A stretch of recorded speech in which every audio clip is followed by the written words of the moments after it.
Dad, Mab ac Ysbryd, bydd gyda ni yn ein hindod, ein cyfarfod a'n cyfarch, ein haddoli a'n cymdeithas, ein bod a'n gwneud, ein hymestyn amdana ti.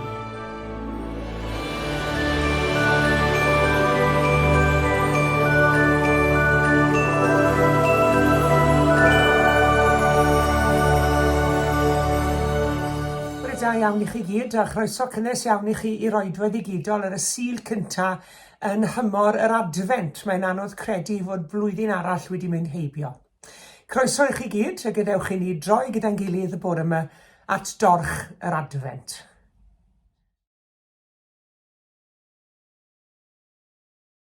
Y mae torch yr Adfent wedi pharatoi ar ein cyfer. Mae yna lot o symboliaeth yn perthyn i'r dorch. Y mae'n grwn. Does dim dechrau na diwedd iddi, sydd yn arwydd o gariad di-derfyn Duw tuag ato ni. Mae yna wyrddni arni, dail bythol wyrdd, sydd yn symbol o fywyd tragweddol. Mae yna iorwg arni. Mae'r iorwg wrth gwrs yn blanhigyn sydd yn cydio i'r wal wrth ef dyfu, sydd yn symbol o'r modd yr ydy ni drwy'n ffydd yn cydio ar ei ddiw. Mae yna lili wen sydd yn symbol o'r forwyn fair. A hefyd wrth gwrs y celyn. A ffigau'r celyn yn atgoffa ni o'r goron ddraen a wisgwyd gan Iesu Grist adeg y croeshoelio.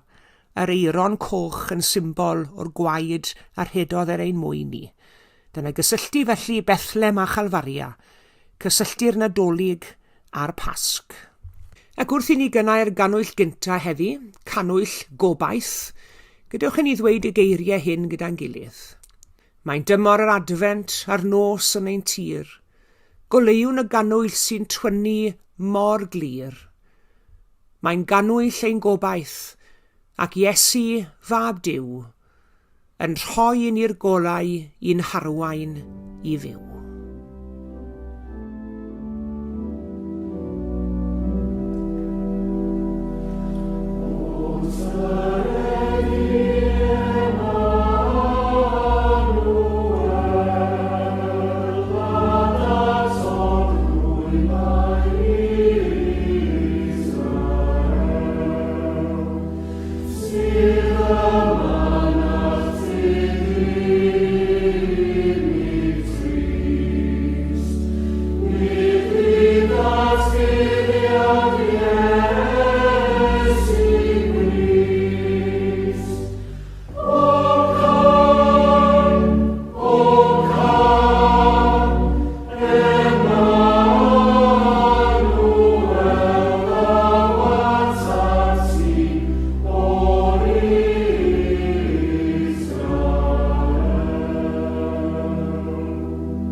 Y bobl oedd yn rhodio mewn tywyllwch a welodd oleuni mawr. Yr rhai a fi'n byw mewn gwlad o gaddig didew a gafodd lewyrch golau. Amlheais dorfoledd iddynt, chwanegais lywenydd. Llawen hant oedd flaen fel yn adeg y cynheuaf, ac fel y byddant yn gorfoleddu o ddrannu'r ysbail. Oherwydd drylliais yr iau oedd yn faich iddynt, a'r croesfar oedd ar ei hysgwydd, a'r ffon oedd gan ei gyrrwr, fel y nydd Midian. Pob esgyd ar droed rhyfelwr mewn ysgarmes, a phob dilledi'n wedi drybeiddi mewn gwaed, fe'i llosgir fel tanwydd. Canis bachgen aned i ni, mab a roed i ni, a bydd yr awdurdod ar ei ysgwydd. Fe'i gelwir cynghorwr rhyfeddol, Duw cadarn, tad bythol, tywysog heddychlon. Ni bydd diwedd ar gynnydd ei lywodraeth, nac ar ei heddwch i orsedd Dafydd a'i frenhiniaeth, yw sefydlu'n gadarn a barn a chyfiawnder o hyn a hyd byth. Bydd sel arglwydd y lluoedd yn gwneud hyn.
Heddi, i ni'n camu mewn i dymor arbennig, sef tymor yn Adfent. A dyma yw dechrau'r flwyddyn newydd eglwysig. Nid Nadolig yw'r Adfent, o leia nid eto. Mae Adfent yn dechrau'n draddodiadol mewn tywyllwch. Nid tywyllwch o anobaith, ond tywyllwch disgwylgar. Fel had yn disgwyl tyfu o dan y ddeiar. Fel y distawrwydd cyn y wawr, fel yr egwl wyliadwrus cyn i fywyd newydd dorri drwyddo. Heddi, i ni'n cynnau un ganwyll ar dorch yr Adfent, a chanwyll gobaith yw'r ganwyll honno. Mae'r fflam leiaf yn gwthio nôl y tywyllwch mwyaf yn diw hi. A dyna ffydd yr Adfent. Mae golau Duw yn dod, a'r hoswn amdano. Heddiw, ar gychwyn tymor yr Adfent, i ni fel sy'n ni'n cael ein tynnu mewn i densiwn sanctaidd rhyw ffordd. Nid yn Nadolig yw'r Adfent, ond eto, dyw'r amser hwn ddim yn amser arferol chwaith. Mae yna rhywbeth sbesial ynglyn â'r amser hwn. Lle i aros yw hwn, i wylio, i agor ein calonnau i'r posibilrwydd fod Duw yn gwneud rhywbeth newydd yn ein bywydau ni ac yn ein byd ni. Mae'r darlleniadau sgrythurol ar y sul hwn yn aml yn dechrau gydag ysgytwad arhoswch yn effro, byddwch yn barod, gwyliwch, byddwch ar flaenau'ch trad. A mae Duw yn cynnig y geiriau hyn i ni, nid fel bygythiadau, ond fel gwahoddiadau. Gwahoddiadau i roi sylw, i sylweddoli nad yw presenoldeb Duw yn aros tan fod popeth yn ein bywydau wedi tawelu neu wedi trefnu'n berffaith. Mae'r Adfent yn ein dysgu ni bod Duw yn ymddangos yn annisgwyl. Mewn byd sy'n byw dan dreth yr ymerodraeth, ganed baban mewn preseb. Mewn cyfnod o hiraeth a distawrwydd, mae llais yn galw yn yr anialwch. Yng nghysgodion ansicrwydd, mae goleuni mawr yn ymddangos. Ac felly, y cwestiwn i ni y bore yma yw yn syml, ond nid yn hawdd. Odi ni'n effro i bresenoldeb Duw, hyd yn oed nawr y funud hon. I ni gyd yn cael y profiad o frwydro i gadw ar ddi hun yn ystod ambell i ddwyrnod yn dyn ni, pan bod y prynhawn yn hir a'r gwres yn llethol, a falle bod y sgwrs bach yn un donog, neu falle bod rhai yn cael ein anodd i sefyll ar ddi hun mewn oedfa, pwy o wir. Mae'r rhan fwyaf ohono ni'n gwybod sut mae'n timlo i frwydro i aros ar ddi hun, ond i ni hefyd yn gwybod sut dimlad yw hi i syrthio i gysgu yn ysbrydol hefyd. Nid o ddiogi, ond achos ein bod ni'n brwydro. Bywyd yn drwm ar adegau. Problemau yn cymlethu. Sŵn y byd yn cynyddu. Gall ein harferion ein hunain dan seilio'r synwyr o ryfeddod sydd fod i berthyn i ni. I ni'n symud trwy gamau ffydd, heb ddisgwyl i ddim byd newydd i ddigwydd. Ac eto, mae'r Adfent yn ein galw ni nôl i ddisgwyliad, fel plentyn bach yn disgwyl ar fore Nadolig. Mae'r Adfent yn ein galw ni nôl i wyliadwraeth ac i obaith ac i sefyll ar flaenau'n trad. Nid y math o obaith sydd yn dweithio ni o bydd popeth yn oreit yn y diwedd rhyw ffordd neu gilydd. Optimistiaeth yw hwnnw. Mae yna ddigon o fobl optimistaidd yn ein byd ni. Bobl sydd yn dweud fe ddaw popeth yn reit yn y man yn wirthio rhyw ffordd. Nid dyna beth i ni'n sôn amdano fan hyn. I ni'n sôn am obaith twfn. I ni'n sôn am obaith cadarn. I ni'n sôn am obaith sydd i'w wreiddio y mywyd Duw ac yn ffyddlondeb Duw i ni. Gobaith sy'n credu nad yw Duw wedi cwplad yn ei to. Gobaith sy'n edrych ar y byd ac sy'n dal i ddehau'r geiriau, tyrd arglwydd Iesu. Yn y tymor hwn felly, i ni'n cynnau un ganwyll i oleio yn erbyn y tywyllwch. Nid oherwydd nad yw'r tywyllwch yn real o na, mae'r tywyllwch yn real o reit, ond oherwydd nad y tywyllwch sydd yn cael y gair olaf. I ni'n mentro paratoi lle yn ein calonnau ni, yn ein cartrefi, yn ein cymunedau i Grist dod i mewn ffordd newydd. Felly beth mae aros yn effro'n golygu ni ar Adfent hwn? Falle fod yn golygu sylweddoli bod angen i ni fod yn fwy trigarog. Falle fod yn golygu adennill eiliad o dywelwch gyda Duw bob dydd. Falle mae dim ond aros yn agored i lywenydd, hyd yn oed mewn byd blinedig yw'r alwad i ni. Mae'r Adfent yn ein hatgoffa ni bod Duw yn dod nid yn unig unwaith y methlem, ac nid yn unig ar ddiwedd amser, ond bod e'n dod dro ar ôl tro. Un bywydau ni bob dydd, un heiliadau cyffredin, i gornelu cudd ein calonnau. Ac felly fe weddiwn ni'r adfent hwn, arglwydd deffra ni i'th bresenoldeb, deffra ni i'th addewid, deffra ni i'th gariad yn torri mewn yma ac yn awr. Mae Crist yn dod, mae gobaith yn symud. Gadewch i ni aros yn effro a gwylio am y goleuni. Amen.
Yn ein gweddi, fe rhown ni ddiolch i Dduw am ddyfodiad Iesu Grist i'n byd, ac am y bywyd a'r bendithion a ddaeth i ni. Gweddiwn ar iddo ddod heddiw yng ngrym ei ysbryd i blith yr rhai sydd mewn angen ac adfyd. Gweddiwn am ras i baratoi ar gyfer ei ddyfodiad, i ddisgwyl amdano, ac i'w groesawu un calonnau. Gweddiwn. Wrth i ni baratoi ddathlu dyfodiad yr arglwydd Iesu, rhown ddiolch i ti o Dduw am ystyr ac arwyddocad i adfent ef. Diolchwn am iddo ddod mewn gostyngeidrwydd, Am ei eni mewn tlodi ymresau Bethlem. Am iddo gymryd arno i natur ni. Ac am iddo dysgu mae mewn gwleiddra y mae gwir fawredd. Diolchwn am iddo ddod i deulu cyffredin. Am iddo gysegru bywyd aelwyd a chartre. Ac am iddo'n dysgu dderbyn a charu'n gilydd fel brodyr a chwiorydd. Diolchwn am iddo ddod mewn tosturi. Am ei gyfeillgarwch ar trian a'r gwan. Am ei gydymdeimlad ar rhai oedd mewn dioddef. Ac am iddo'n dysgu wasanaethu'n gilydd yn ei enw. Diolchwn am iddo ddod i uniaethu ei hun a'n ddynoliaeth ni, ac am iddo adael gogoniant y nefoedd mwyn ein gwneud ni'n gyfranogion o ogoniant plant Duw. O arglwydd Iesu Grist, i ni'n dymuno dathlu dy ddyfodiad mewn moliant a llywenydd. Fel y deithos gynt i ddwy'n gobaith a gwaredigeth i'n byd, tir dy tonnine ac at baw sydd mewn angen amdanat. Tir dyn mannau hynny sydd yng ngafel rhyfel a gormes, a thywys pobl i ganfod heddwch a chyfiawnder. Tir di blith yn ywynog, y tlawd a'r difreintiedig, a symud popeth sy'n diraddio a llethu bywyd y blant. Tir dat yr unig, y trist a'r diamgeledd, a'r hoedd i'n dod i ddanwch dy bresenoldeb. Tir dat yr rhai sydd mewn afiechyd, gwendid a phoen, ac estyn dy law i'w nerthu a'i hadfer.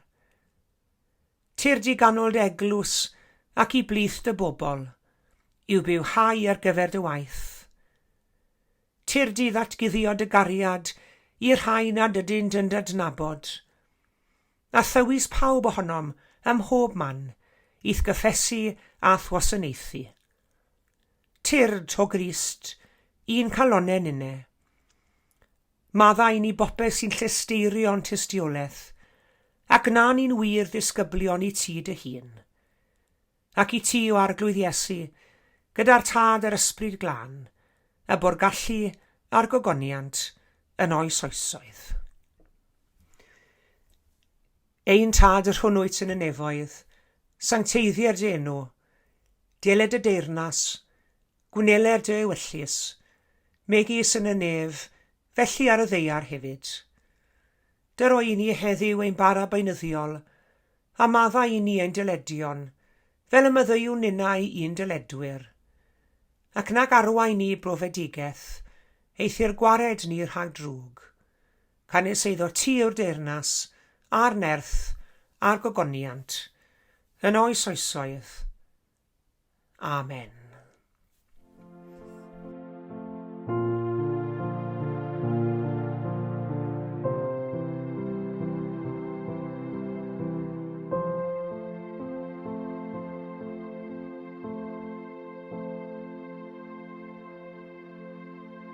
Diolch i chi gyd am eich cwmni yn yr oedfa heddi.